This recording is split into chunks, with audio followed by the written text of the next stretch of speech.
താലി eternal wedding collections by Chungath jewellery. ഇതെല്ലാം എന്റെ കല്യാണത്തിന് വാങ്ങിയതാ. വാവ്, ഇതെവിടുന്നാ? MV Chacko golden diamonds Angamaly. UDF സ്ഥാനാർത്ഥി റോജിയം ജോണിന്റെ തെരഞ്ഞെടുപ്പ് പ്രചരണങ്ങൾക്ക് തുടക്കം കുറിച്ചുകൊണ്ട് സംസ്കാര സാഹിതി അങ്കമാലി നിയോജകമണ്ഡലം കമ്മിറ്റി കലാജാഥ സംഘടിപ്പിച്ചു. ജില്ലാ സെക്രട്ടറി ഡോക്ടർ ചാക്യാർ ജാക്സൺ തോട്ടുങ്കലാണ് ചാക്യാർ കൂത്ത് അവതരിപ്പിച്ചത്. പുരാണത്തിലൊരു ചൊല്ലുണ്ട്. എന്താ ചൊല്ലെന്നറിയോ? നിർമ്മനോ തസ്കരനാകുകിൽ പ്രജാന്തരെ തസ്കര കൂട്ടമാകും. അതാ നൃപനോ തസ്കരനാവുകിൽ പ്രജാന്തരെ തസ്കര കൂട്ടമതാകിടും. രാജ്യപുരോഗതി കീഴേക്ക് പോകുമ്പോൾ തസ്കരന്മാരോ വിളഞ്ഞു വിളഞ്ഞു കേറിടും.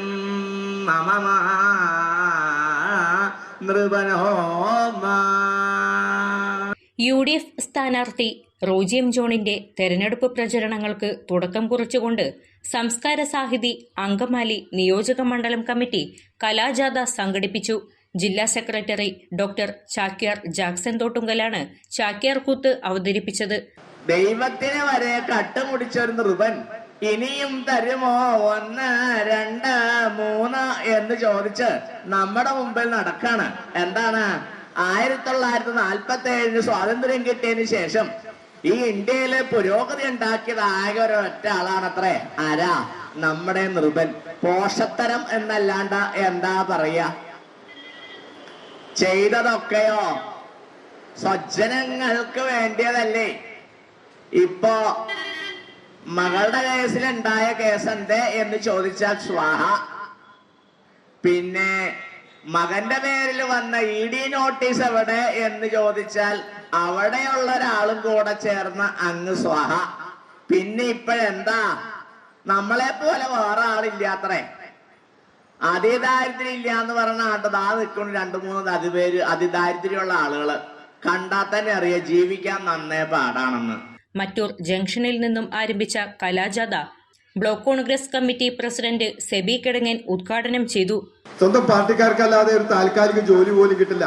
PSC പോലും അഴിമതി നടത്തി കഴിഞ്ഞ 10 വർഷക്കാലം ഇഷ്ടക്കാരെ മാത്രം തിരികെ കയറ്റുന്നു. തോക്കുന്നവനെ ജയിപ്പിക്കുന്നു, ജയിക്കുന്നവനെ തോപ്പിക്കുന്ന അഴിമയുടെ കുത്തരങ്ങായി മാറി PSC. സഖാക്കളെ PSCയുടെ ബോർഡ് മെമ്പർമാരായി വെച്ചുകൊണ്ട് സംസ്ഥാനത്തെമ്പാടും ഇപ്പോ കഴിഞ്ഞ ഒരാഴ്ച മുമ്പ് ഇലക്ഷൻ വിജ്ഞാപനം വരുന്നതിന് മുമ്പ് CPMന്റെ ഗുണ്ടകളായിട്ടുള്ള ജിമ്മർമാരെ SIമാരായി സെലക്ട് ചെയ്തുകൊണ്ട് നമ്മുടെ സംസ്ഥാനത്ത് പോലീസ് സംവിധാനത്തെ തകർക്കുന്ന ഒരു സംവിധാനം.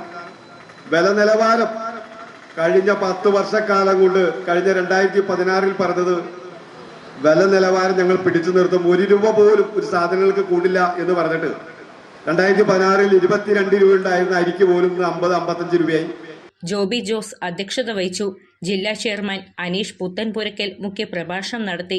DCC ജനറൽ സെക്രട്ടറിമാരായ അഡ്വക്കേറ്റ് KB സാബു, സാംസൺ ചാക്കോ, കാലടി മണ്ഡലം Congress president Ranni Pappachan, Kalady panchayat president Pauly Baby, block panchayat member Pushkala Thankappan, panchayat മെമ്പർമാരായ ലില്ലി ഗ്രിഗറി, ലേഖ വത്സൻ, ബ്ലോക്ക് കോൺഗ്രസ് സെക്രട്ടറിമാരായ ഷാജി പുതുശ്ശേരി, എൽദോസി എബ്രഹാം, ബിജോയ് കുടിരിപ്പിൽ, ബിനോയ് കൂരൻ, റന്നി ജോസ്, സംസ്കാര സാഹിതി നിയോജകമണ്ഡലം കൺവീനർ സെബാസ്റ്റ്യൻ ജോർജ്, നിയോജകമണ്ഡലം വൈസ് ചെയർമാൻമാരായ സാൻജോ ജോസഫ്, സെബാസ്റ്റ്യൻ ചെന്നേക്കാടൻ, ദേവസി മാടശ്ശേരി, ചന്ദ്രൻ നെടുവേലി, MS രതീഷ് എന്നിവർ സംസാരിച്ചു.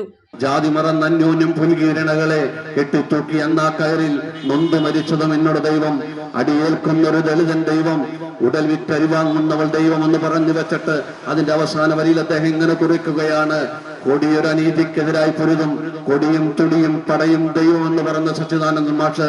എന്താണ് അദ്ദേഹം പറയുന്നത്? ഇവിടുത്തെ ഇടതുപക്ഷ പ്രസ്ഥാനമാണ് അനീതിക്കെതിരെ പൊരുതുന്ന ആ ഇടതുപക്ഷ പ്രസ്ഥാനം എനിക്ക് ദൈവമാണ്.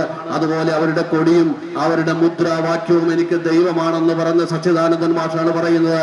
ഇനി കേരളത്തിന്റെ മണ്ണിൽ ഒരിടതുപക്ഷ തുടർ ഭരണം വേണ്ട എന്ന് പറഞ്ഞപ്പോൾ സച്ചിദാനന്ദൻ മാഷ് സൈബറിടങ്ങളിൽ ആക്രമിക്കപ്പെടുന്നു.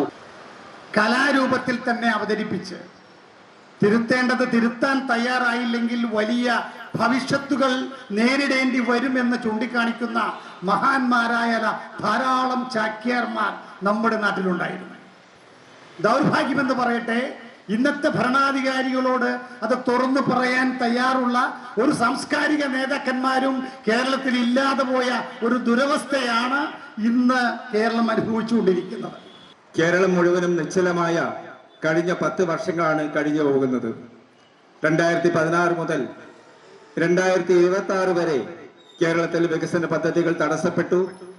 കേരളത്തിലെ യുവജനങ്ങള് ആയിരക്കണക്കിന് പേര് കേരളത്തിൽ നിൽക്കാൻ നിവൃത്തിയില്ലാതെ വിദേശത്തേക്ക് ചേക്കേറി. ക്രമസമാധാന നില തകർന്നു, വിലക്കയറ്റം രൂക്ഷമായി. അങ്ങനെ കേരളത്തിലെ ജനങ്ങൾക്ക് ജീവിക്കാൻ സാധിക്കാത്ത സാഹചര്യത്തിൽ ഇടതുപക്ഷ സർക്കാരിനെ പുറത്താക്കുന്നതിനുള്ള ഒരു സന്ദർഭമാണ് ഇപ്പോൾ നമ്മുടെ മുന്നിൽ വന്നിരിക്കുന്നത്.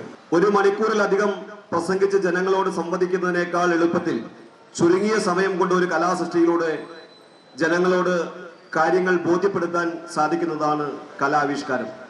ആക്ഷേപഹാസ്യത്തിലൂടെ ഈ ഗവൺമെന്റിന്റെ ദുർഭരണത്തെ തുറന്നു കാണിക്കാൻ വേണ്ടി സംസ്കാര സാഹിതി സംഘടിപ്പിച്ചിട്ടുള്ള ഈ ചാക്യാർ കൂത്ത് കാണുന്നതിനും ഈ ചാക്യാർ കൂത്ത് അവതരണത്തിലൂടെ ജനങ്ങളുടെ മുമ്പാകെ അവതരിപ്പിക്കുന്ന വിഷയങ്ങൾ ഹൃദിസ്ഥമാക്കി ബോധ്യപ്പെട്ട് പുതുയുഗ യാത്രയോടനുബന്ധിച്ച് അങ്കമാലിയിൽ അതീവ ശക്തമായ രീതിയിലുള്ള കലാപ്രകടനങ്ങൾ അരങ്ങേറുകയുണ്ടായി.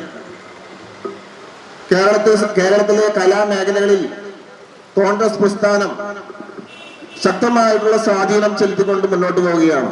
കാരണം കേരളത്തിന്റെ ഇന്നത്തെ അവസ്ഥ എല്ലാവർക്കും അറിയാം. തുറവൂർ, മൂക്കന്നൂർ, കറുകുറ്റി, പാറക്കടവ്, മഞ്ഞപ്ര, മലയാറ്റൂർ പ്രദേശങ്ങളിൽ കലാജാഥയ്ക്ക് സ്വീകരണം നൽകി.